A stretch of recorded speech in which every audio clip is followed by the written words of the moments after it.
why Zomber and Schmoller was practically prohibited after World War II. It's the first question, and the second question maybe return to Karl Polanyi slide with 3 parts based of capitalism, thus capitalism. Money, land is main. My question is: Ukraine a capitalist country now, or not capitalist? Okay, money is IMF. Yes, I understand. Land is our MP culture. Market of land is prohibited.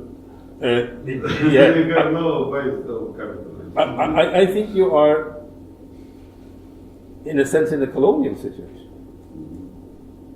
You know, the key aspect of colonialism was that the colonies were not allowed to have manufacturing industries. You know, that's why the Americans rebelled. They could only produce tar and masts and things like that. But this has been forgotten. So I think forcing nations to stay only with raw materials is a typical colonial situation. So I can think, well, within, if we have a very broad definition of capitalism, then you are, the EU is in a sense forcing you to be in a semi-colonial situation. And I think I was so mad with that Swede. I mean, really, in the forum, he really annoyed me. So I don't get that annoyed that easily, but I thought that arrogance was awful. So there's a problem here that after World War II, German economics, which was the typical non-English economics, this American expression of throwing out the baby with the bathing water, right? So the German theorists were thrown out with the bathing water.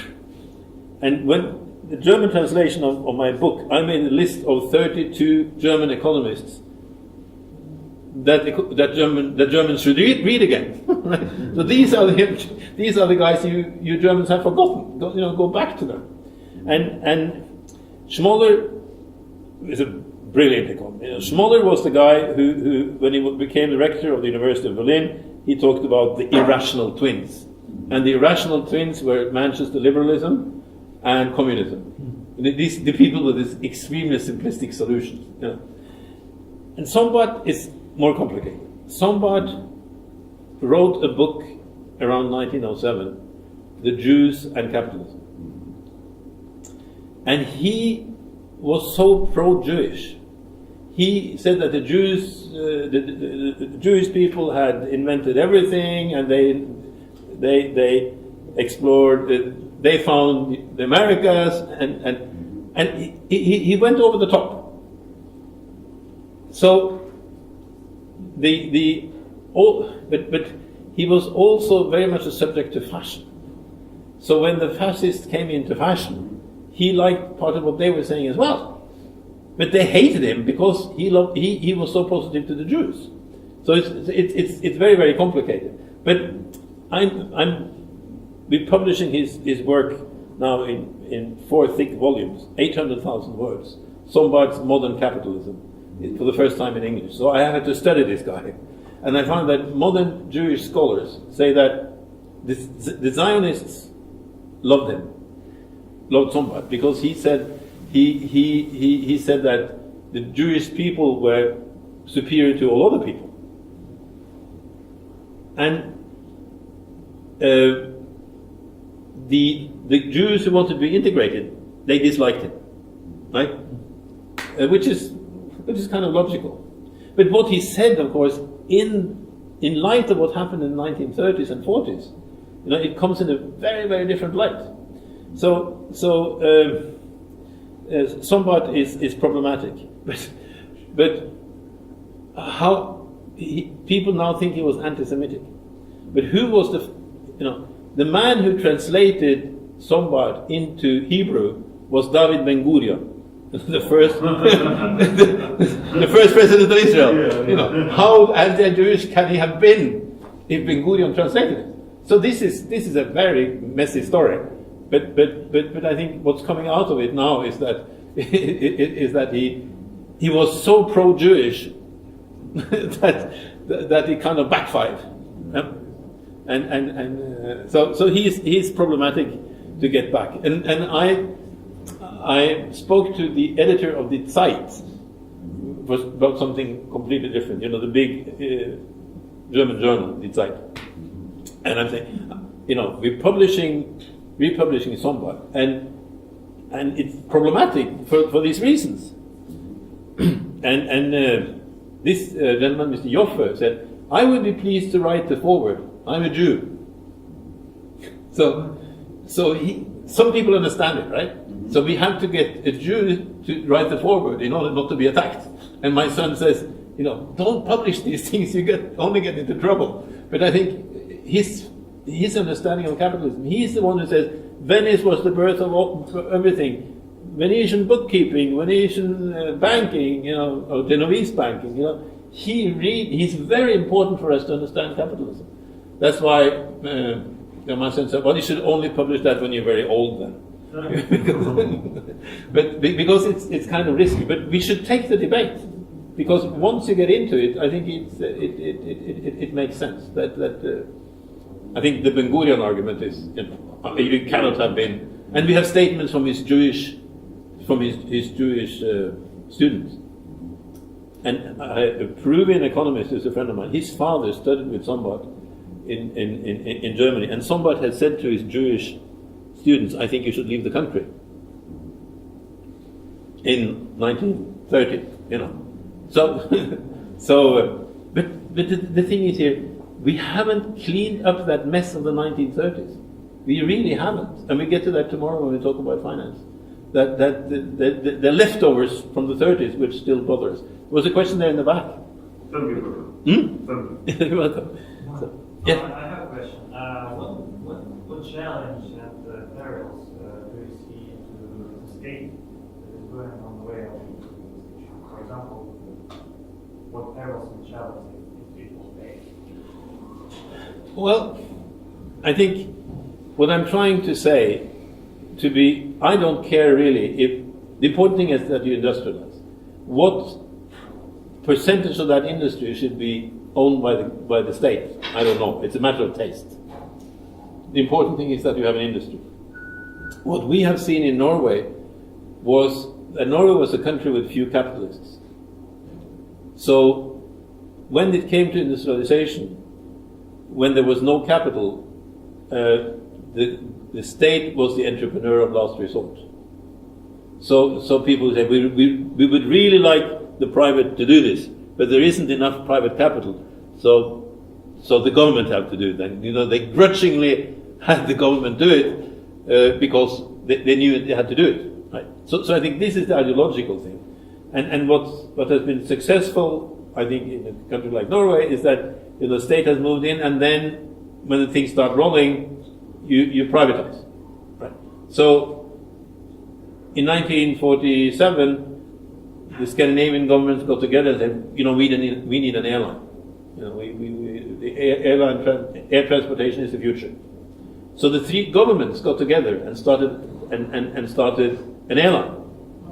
You know, when that airline is doing well, sell it, right? Which they don't do. But so I think the thing is here. Lack of capital. Lack of capital is a reason for the state to do it. But here, I think you have capital that you should try to convert from agriculture to industry. You know, some countries like the Philippines have never managed to do that successfully, right? So this is a dilemma. How do you convert feudal capital into industrial capital? Some countries have managed, and some haven't. And it has a lot to do with the mentality. If these capitalists read the picture, if they understand what's in the interest of the country, and they are truly nationalistic, then I think you can do it with the right kinds of incentives. Because I think it is important. You know, back to England and 1485, foreign skills are much more important than foreign capital. In the Ukraine, I started talking to that in Georgia, in Tbilisi. Sorry, I started talking to the prime minister. You know, they have a great agricultural sector with all these ecological niches. They have one place the blueberries ripen in June, another in August, another in September. So they can, you know, if they get organized, they can supply the European market with blueberries for the whole season. So, but you need skills. You know, you should. They're a bit like Switzerland. So I suggested they should have a Swiss strategy, which is like every village has its own cheese, and have their own meat products, etc., etc. And the prime minister took out his cell phone and said, "I'll show you a picture from where I visited a small cheese factory, a dairy plant, last week, and the Swiss had come and liked it in Georgia, and he put up a cheese factory and we both agreed that the thing to do was to let this Swiss guy teach all the small cooperatives, create cooperatives. Turan Baranovsky is the cooperative guy, right? So let the Swiss guy travel around and teach everyone. And then he said, we also had a Dutch guy here who came on a bicycle to Georgia. He liked it so much, so he brought his family, and they are now creating they're improving the race of cows in Georgia with more productive genes from Holland and from everywhere.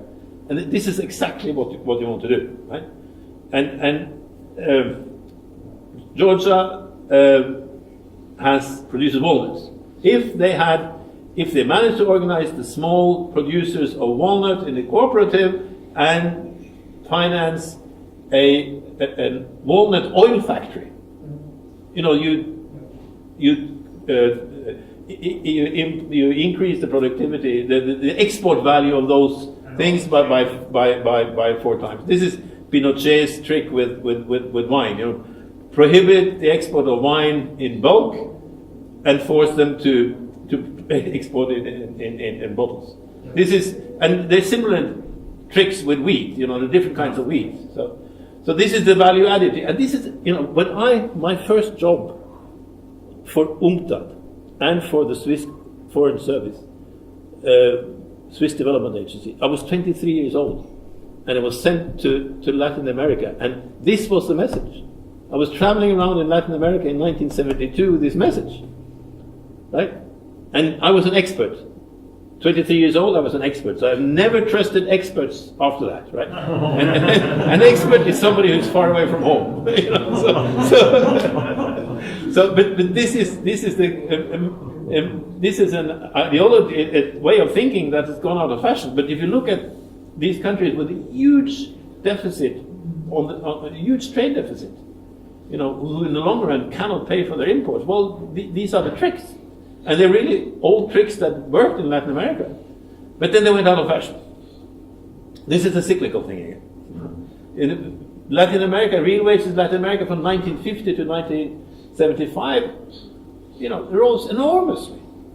Even in Central America, 10% a year. And then the whole thing collapsed again.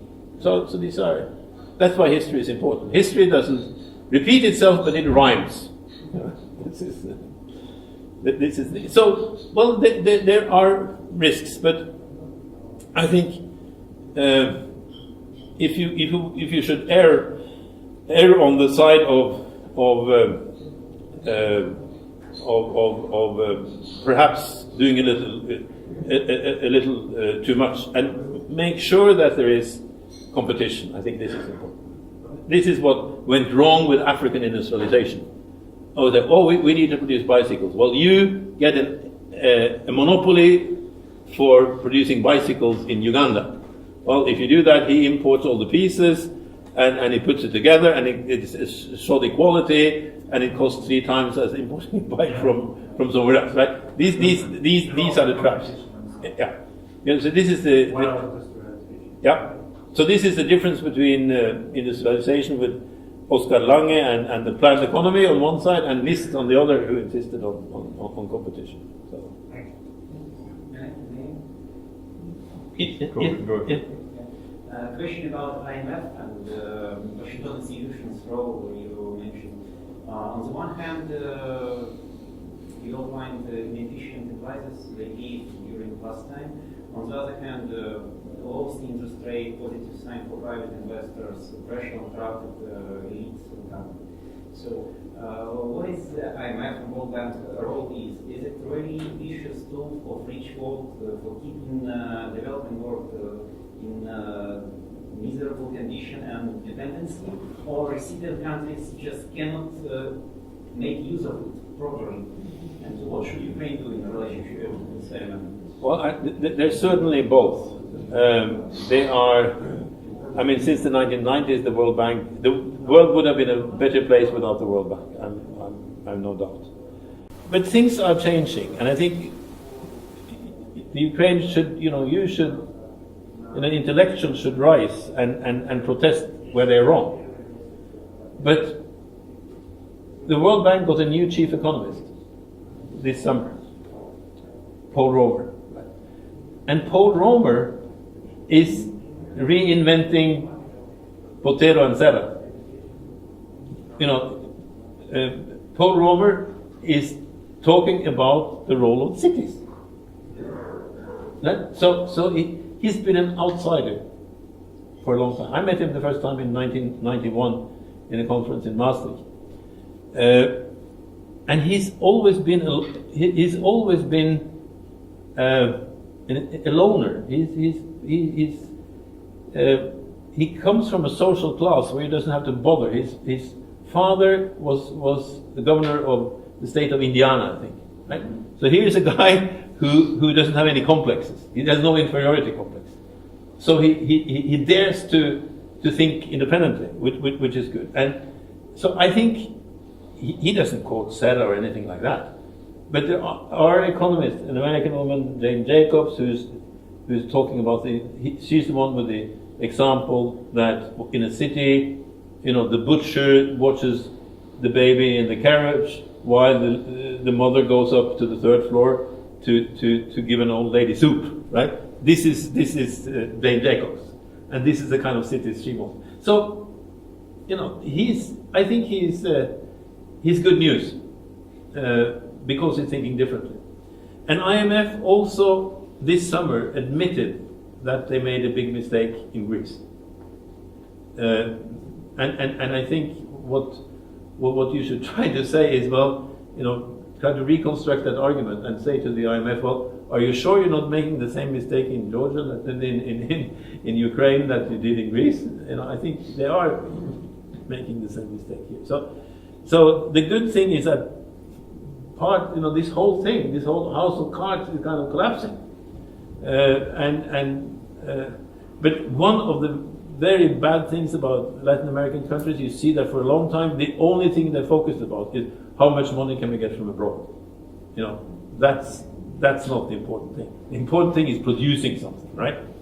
And I've spoken to a few medium-sized enterprises, owners of medium-sized enterprises, and they say, the government doesn't trust us. The medium-sized enterprises are really supporting the whole structure, the big ones and the small ones, and they are frustrated because they feel that the government, the few I've talked to, that the government doesn't trust them in their role of producing, right? Because too much focus is on corruption, too much focus is how can we maximize the inflow of money from abroad. Right, so it's production matters. I think and use the weaknesses of the IMF. You need them for some extent, but I think you should also say, look at Poland and other countries that got their debt written off. Maybe you are in a situation where your debt should be written off, like the Greek one, right? And then you say, well, so and so happened in Poland. Why don't you? Why don't you allow it here? But clearly the EU, if they could reverse if it reversed the decision on allowing Poland into the EU, they would do it. I'm pretty sure. I mean, But not back the money. yes. So you see these tensions within the EU, and Greece is in an awful situation. I was in Portugal in July, and we know that the wages in Spain are very low, but we don't know that the wages in Portugal are half of the wages in Spain. So Portugal is a disaster. So the interesting thing here is that also inside the EU, manufacturing is dying off. That's why, if they can stop yours and perhaps save some in Spain and Portugal, they will do that. So that's part of your problem. That's why I'm saying that in a sense you are much more alone than you think. But you're alone not with 1 million, but with 44 million people. That's, or 40 something. I think that is important. But you had a question also. Yeah. Thank you, Professor. We just discussed with Yuri Pivovarov and Mr. Ginkel one very interesting question. Yeah? We can have number of patterns, policies, or tools within the other canon. Yeah. But what's your vision? What's the role of the cultural context, of the religious context? If there is an influence, and if there is some restrictions for, is it some kind of reality sector we can move in, or we can choose wherever we want? So what's the historic and cultural context for the policy we can use? Well, I think that the New Testament is very important. So the Old Testament religions I think have some problems. I mean, Muslims and Jews, because they don't have this element of turning the other cheek, and they don't have an eye for an eye and a tooth for a tooth. They don't have this vengeance culture, and so I think whatever the countries that have the New Testament have an advantage. I think, and then there is the old story: is it Protestantism or Catholicism? And if you look back, Max Weber's argument is famous: the Protestant ethic. Well, capitalism was born, 350 years before Luther was born. so this is really not true at all. But Luther was interesting. We just published, I'm trying to publish forgotten texts like somebody, and we just published Luther's book from 1524 on trade and usury, and you see how he understands that interests have to be paid, but you also see why is he so mad? Why is he so mad at the Catholics? He's so mad at them because they extract money out of circulation and they hoard it in Rome. So it's the mammon argument, right? So he is for the circulation of money, and he actually knew a lot about business because his father and two brothers were in the mining business. So Luther was not. So I think in terms of culture and religion, I think two arguments. One is that economic development is caused by less religion. Whatever religion it is, it's less of it. But you still need it. You still need the ethics, right? So this is an argument of an English economic historian called Clooney. So, and I think that's true. But I also think it's true that actually when there are tensions, not tensions, but where different cultures meet, you get very positive development. If you look at Holland, in the 1600s, Holland was the richest country in the world. And if you look at what happened, it was some cities were mainly Catholic and were very successful. Some were Protestant and they were also successful, and some were very mixed. And probably the mixed thing is important. So diversity. like look at nature, how this diversity is very important, and therefore I think diversity to some extent, diversity of races and of cultures is important. You shouldn't get so much diversity that your own culture is killed, but diversity is important. And I think one example from Singapore. You remember the huge tsunami? When was it? A few years ago, right?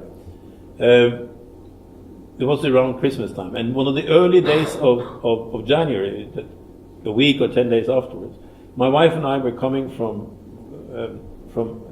Indonesia to Singapore by boat, and the taxi we took from the port.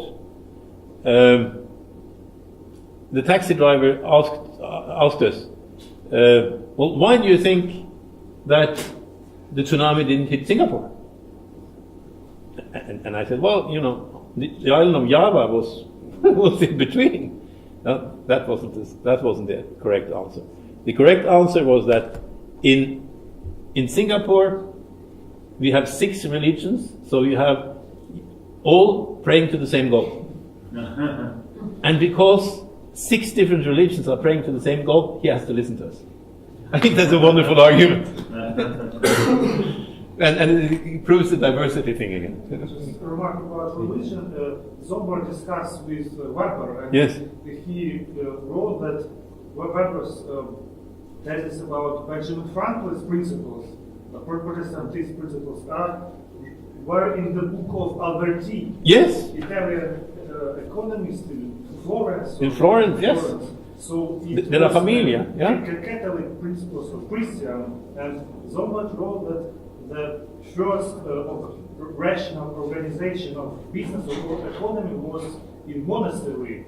Monks thought that it a sin to not rationally use the food or other things that given by God. We shouldn't waste the gifts of God. Yes. So healthy religion is I think is really good. What language did you read somebody? Russian. The only original bourgeois. Yeah, but this whole work which we now have translated into English, the only language which it has been translated into until now is Russian. So Sombat was very influential, I think, in a positive way in Russia. Yeah, you're right. And you know what? The best-selling economic book ever, the one with the maximum number of editions, is Benjamin Franklin's. It's the one called Poor Richard or something like that. The one with the principles of wealth. 1,125 editions between 1770 and 1850. I mean, you see, it was published. It was a thin book, and they didn't publish everything. But 4 different little cities in Finland, 3 different little cities in Norway. It was published, and this is the ethical part of capitalism. It's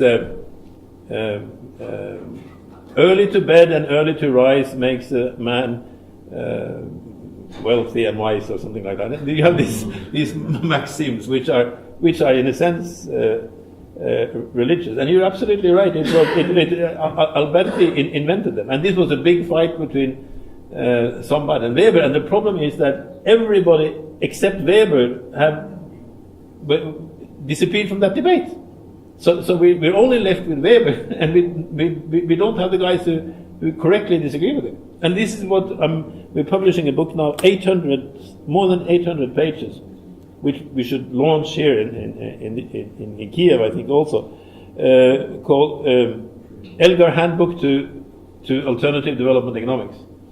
So we have 40 different chapters from all different angles, and here we're actually making that point about Alberti. Christianity could be a basis of such. I think, and I think even if you look at Marx, who said that religion was the opium of the people, his values were Christian. anti-poverty and things like that. So whether it's conscious or not conscious, that ethics has to be in there. And I think here the New Testament is I think is very important. So you don't have that problem. We have time. We're out of time. Yes. I have to have a short announcement. Sure. Yeah, I already announced it.